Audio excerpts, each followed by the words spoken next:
Hey,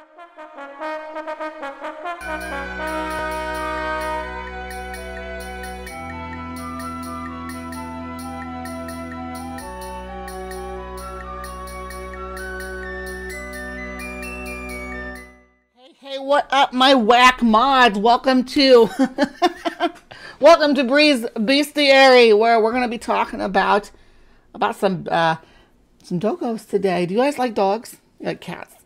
Do you like Bree's Bestiary? Because I talk about all those kind of things and creepy crawlies and stuff too. Whatever animal tickles my fancy that week, I'm gonna talk about. Whatever I've been thinking about, whatever's been on my mind. I like things like domestication and unique coloration and morphs and blends, and what humans do, what islands do to different animals. I like talking about ecology, whether it's artificial or natural selection that brings about the peculiar animals of the world. I like to dive into it, and today we're looking at, like I said, dogs.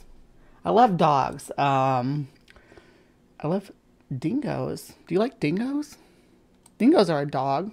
Probably dingoes are maybe most famous for the symbiotic eating babies, I guess, to the American audience. But they're not like baby specialists or anything.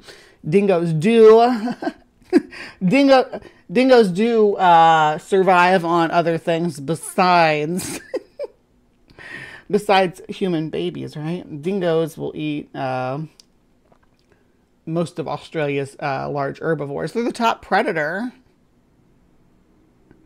They dominate the scene as far as the hunting on land goes. Nothing is surpassing the dingo, which is the size of a large or medium to large dog, depending on which region you're in. Their closest relatives are another species of or subspecies. We'll talk about that in a minute. Of Canis lupus dingo, of Canis lupus. It's called the New Guinea singing dog or non-barking dog. Yeah, they're not bad looking. I'm not gonna lie. Yeah, Aborigine guys were like cut. Look at these abs. Look at these abs on these guys. That's what growing up in the Australian outback was all about. Why are they giving us Crocodile Dundee? The white guy, when we got these guys walking around who are the natives to the land. Relationship between Australian Aboriginals and dingoes can provide insights into the domestication of wolves in ancient Central Europe. That is the working hypothesis of a team of researchers studying how wolves became early dogs in the Pleistocene. The researchers, Adam Brum, Maitier Gemompre and Lucas Koungoulos, have held up the feral Australian dingo as an example of how canines were brought into the orbit of humans and adapted to perform useful tasks. Human hunter-gatherer populations in late Pleistocene Eurasia routinely raided wild wolf dens for pre-weaned pups, which were socialised to humans and kept in camp as tamed companions, the authors of a new study entitled The Human-Initiated Model of Wolf Domestication, an expansion based on human-dingo relations in Aboriginal Australia. So, there's basically what we're learning here is there's always been people like me in the society who want to go squeeze the baby monsters because they're so cute.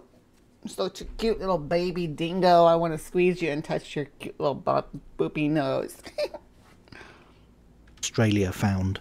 The paper, published in the journal Frontiers in Psychology, outlines a model in which captive wolf pups that reverted to the wild to breed when they were sexually mature established their territories in the vicinity of foraging communities in a liminal ecological zone between humans and truly wild-living wolves. Many or most of the wolf pups humans took from the wilderness to rear in camp may have derived from these liminal dens, where the breeding pairs have been under indirect human selection for tameness over many generations.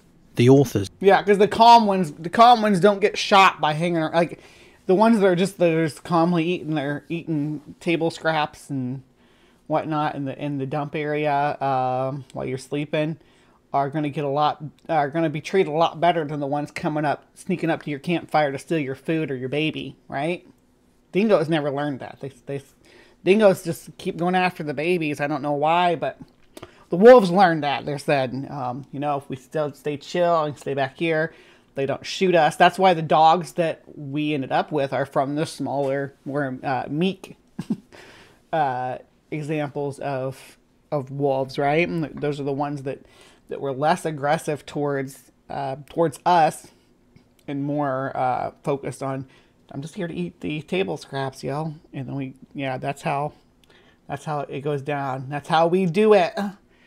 And when you do it to coyotes, they still growl at you. Say that this process highlights the importance of the large seasonal hunting / aggregation camps associated with mammoth kill sites in Gravettian or Epigravettian Central Europe. The Gravettian and Epigravettian dates from 33,000 years ago.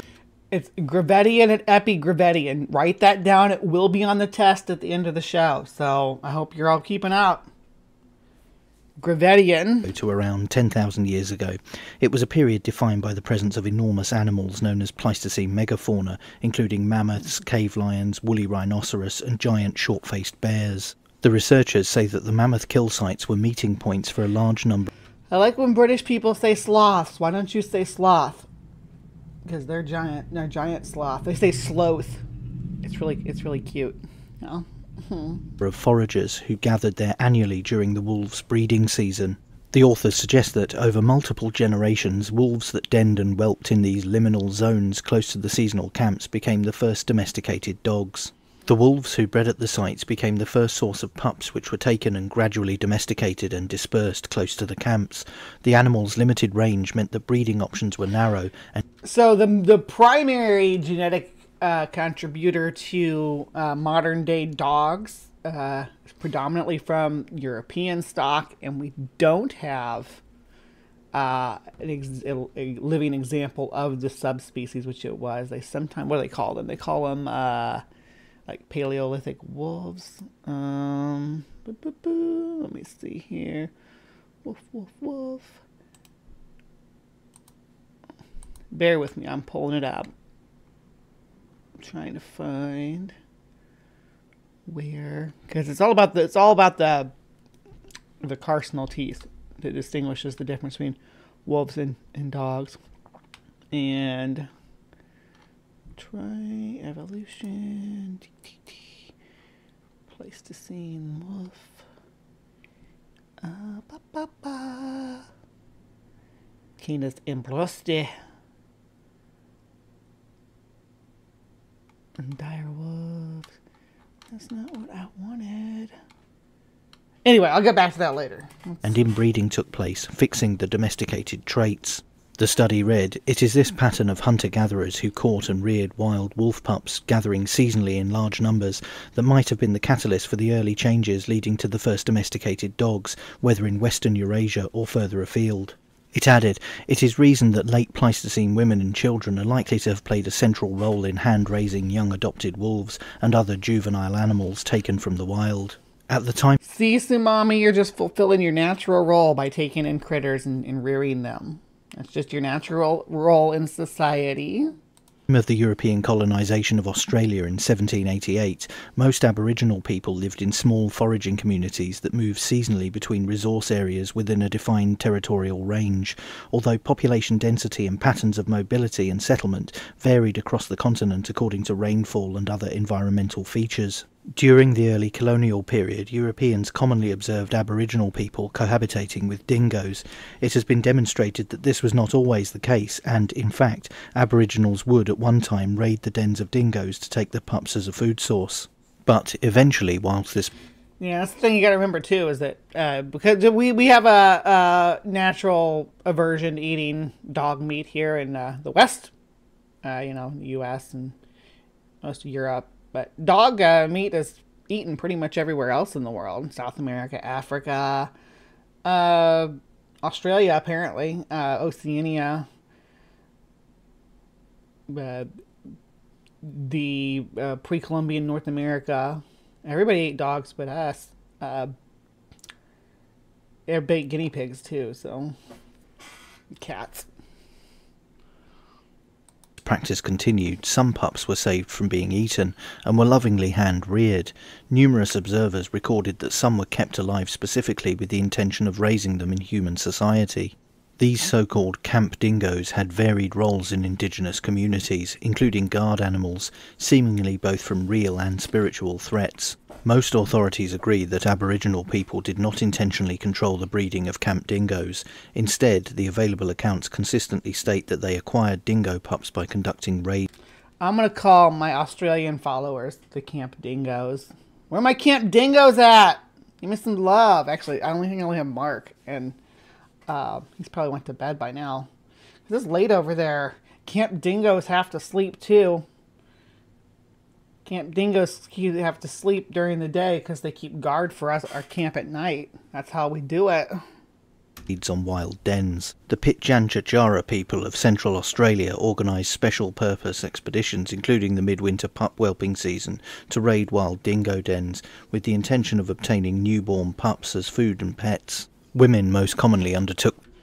So we've been stealing their babies and eating them for a lot longer than they've been stealing ours, is the central message that I want you to take away here, too.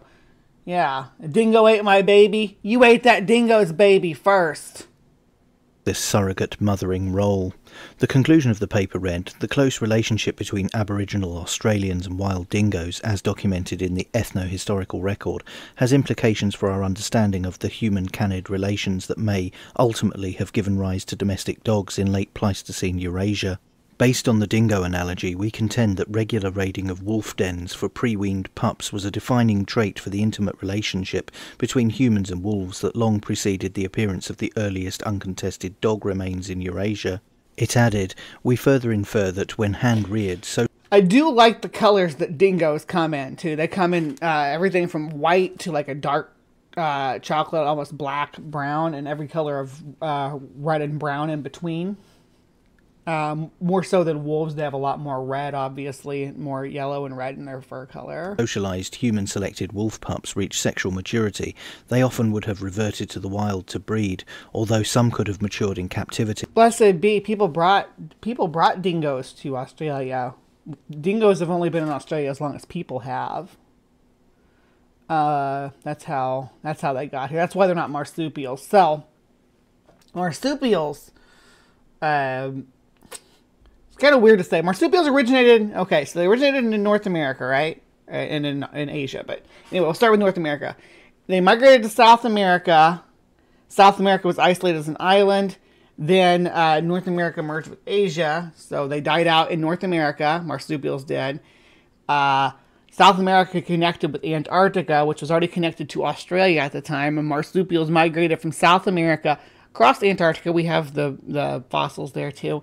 Across Antarctica and populated Australia. Probably one time there was one population that established in Australia, and we'll talk about that in just a second. But before I get back to that, then Antarctica obviously split off from Australia, leaving those organisms there. Now, back in South America, North America reconnected with South America, and our North American possums came back from South America after being isolated on South America as an island. South America was like Australia, an island by itself for a long time. It had its own weird population of animals too, called xenanthrans, which you'll see like armadillos, sloths, and anteaters are all xenanthrans. And they're really weird, and that's their kind of unique group of animals. But they have marsupials too. Lots of weird possum creatures that are unique and distinct from the ones found in Australia, but they're close related to the ones in Australia than they are to than they are to placental mammals anyway. That is to say, they share a common ancestor at one point in time. Now, back in Australia, we know that everybody that's in Australia, all the animals that are in Australia have a common ancestor, and we kind of have a timestamp of when it happens. There aren't very many placental mammals that did get established in Australia before it became isolated. So they kind of had their free run for all the mammal niches, except for some of the aquatic, definitely not any marine characteristics, but no aquatic, marine animals or marine mammals like otters or shrews or anything like that. So they actually they couldn't fill that niche, so that was filled by platypi or platypuses. Anyway, so that is how they became isolated now. And then when the Aboriginal people first came to Australia, I believe the current time frame is between 60 and 45,000 years ago. They brought their domestic dogs with them. Now, their domestic dogs would later become the dingoes, and their ancestors were in New Guinea, which we can also trace through the New Guinea singing dog, which is a species from New Guinea as well. It's pretty much extinct in the wild. We're going to look at them in a second, but let's finish this video up first. The dispersing socialized wolves commonly formed mated pairs with each other, but sometimes with wild Pleistocene wolves. The former would have most commonly established their territory in a liminal zone situated between human settlement sites and the environment inhabited by strictly wild-living wolves, which had a natural fear of humans and actively avoided them. Consequently, the socialized canids often denned and whelped in the liminal zone close to human campsites, and hence each new generation of wild-born pups humans took from dens located close to their camps would include some or many of the offspring of human-selected canids. So what do you think of the study? Could the Aboriginal-dingo relationship be seen as a model for how Pleistocene humans domesticated wolves? Let me know in the comments below, and don't forget to like, share, and most importantly subscribe. And you can also... Yeah, do that to my channel too, but you can like and subscribe to this channel. It was alright. This is Hidden History. I'm going to subscribe because I liked this. Give me a good thumbs up. I only had 11 comments on this, which isn't very many for such a cool video. So, give them some love there. And let me see here. I'm going to address this real quick here. You're very smart. Because it's, or no, you can say very smart. You're just smart. No, you gotta say I'm very smart. You gotta stroke my ego a little bit. Come on now. You're smart and know a lot of big words, HiveSci. But how did marsupials develop? What were the environmental conditions? So, the environmental conditions under which marsupials developed was the, what's called the fallout of the Permian Triassic extinction. So there was this big event called the Great Dying, which is what defined the end of the Paleozoic and then the beginning of the Mesozoic. The Mesozoic is what we call the age of dinosaurs. What started there? Everything at the beginning of the, to put it bluntly, everything at the very beginning of the Mesozoic was very tiny for the most part and not very diverse.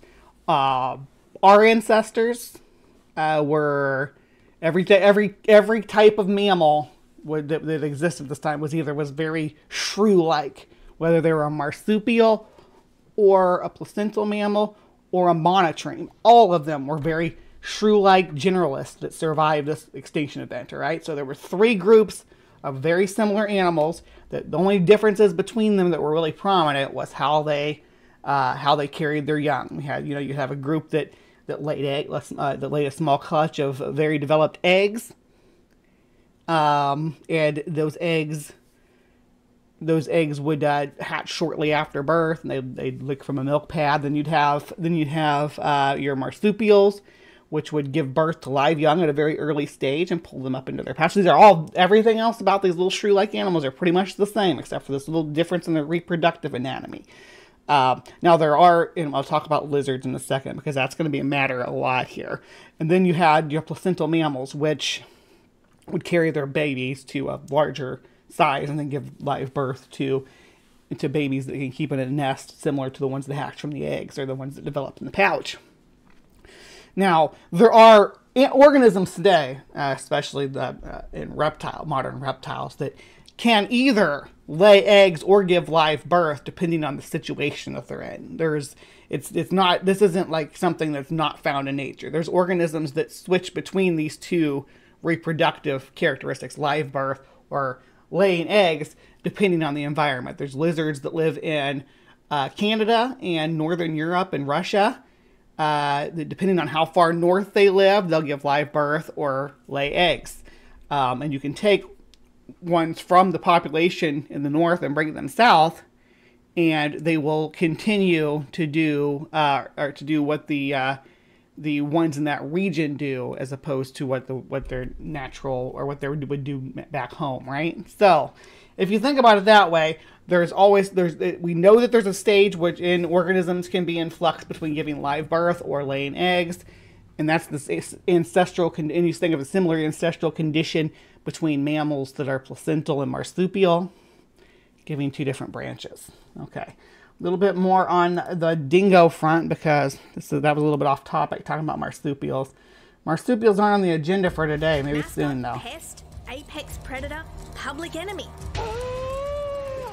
Yep, the dingo is a complicated breed and no one understands them but this guy. Bill, you're damn right. Bill and his team spent the last 5 years studying Sandy, a pure desert dingo, and winner of the world's only DNA beauty pageant. Cracking Sandy's genetic code Sandy is a gorgeous little dingo, isn't she?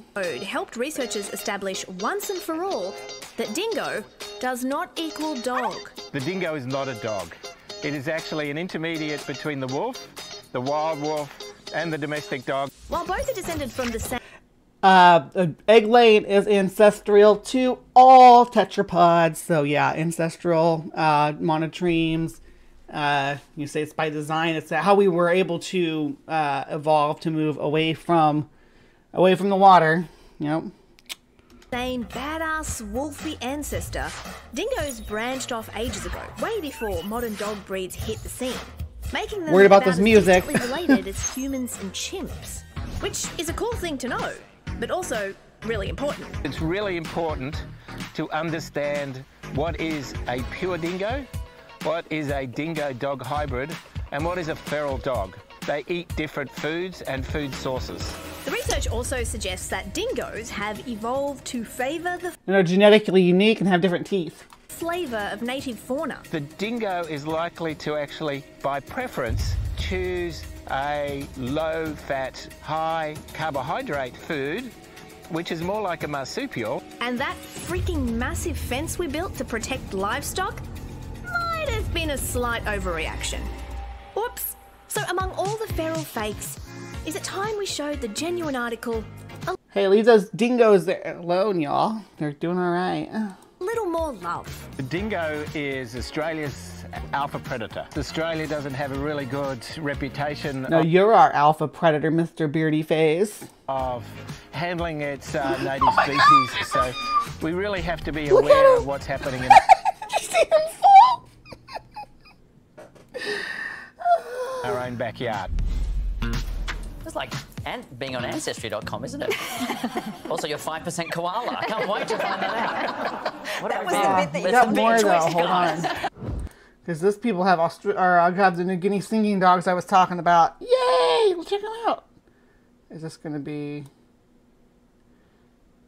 Yeah, here we go. Well, she introduces them first. Because she talks about their foxes and stuff for a minute. Which are really cute, but we're here to talk about the singers. So we got these guys. These guys are extremely rare. There are only 250 New Guinea singing dogs in captivity in the world. And they don't know if they still exist in the wild. So they haven't been seen since the late 50s. There was people that went over and they were doing, scientists went over and they were, doing research and they found these dogs very high up in the mountain highlands, and they captured a couple of them and took them to the Taronga Zoo in Australia, and then from there, every singing dog that's left now came from 4 singing dogs that were brought over. These rare animals have a knack for holding a tune, even to an exact key.